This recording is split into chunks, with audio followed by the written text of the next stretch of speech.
John, just a few hours ago on Twitter, you wrote, and I quote, "A fair trial in the Eastern District of Virginia under Judge Leonie Brinkema is utterly impossible. They don't call EDVA the espionage court for nothing." Could you please elaborate on this? No national security defendant has ever won a case in the Eastern District of Virginia. In my case, I asked Judge Brinkema to declassify 70 documents that I needed to defend myself. She denied all 70 documents. And so I had literally no defense for myself and was forced to take a plea. I suspect Julian is going to get the same treatment. He'll just not be allowed to defend himself. John, there are a lot of other people who aspire to be like Julian Assange and see him as some kind of icon, yourself as well. How could this impact the whistleblower community? Honestly, I think this is going to spur people into action. This was only theoretical until this morning.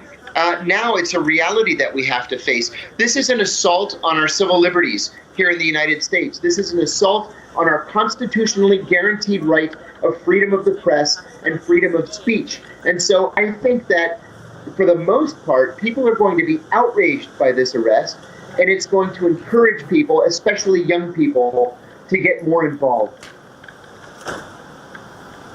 Okay, John, I just wanted to talk about how many call this a dangerous precedent to journalists, because, of course, surely the United States, it is a crime to leak secret documents. We have to admit that. And as any under country's law, really, something is classified, it's illegal to leak that.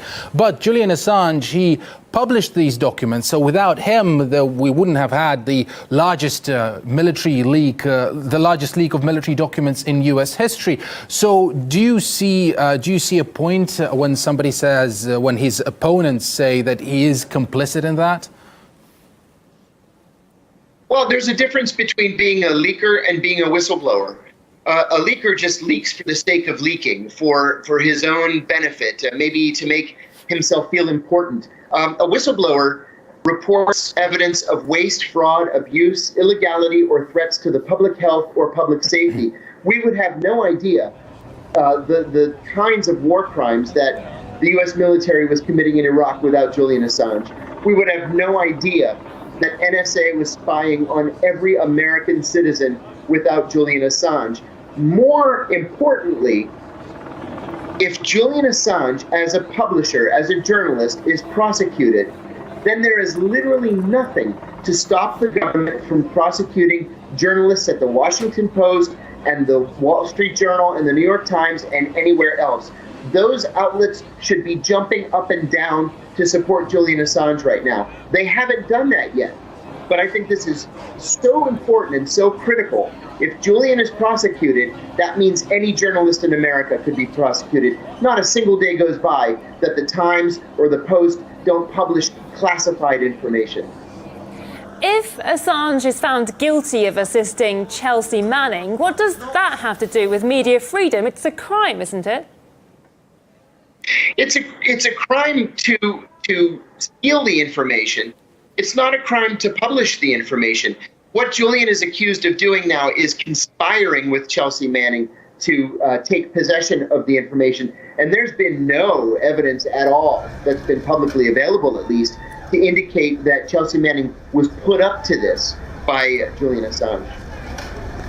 John Kiriakou, CIA whistleblower, thank you so much for joining us on RT International today. We appreciate it.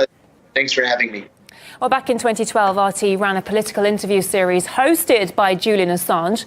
These documents belong to the United States government. Been attacked by the powerful. The United States strongly condemned. Hey, quit asking questions. He broke the law. Illegally shoot the son of a...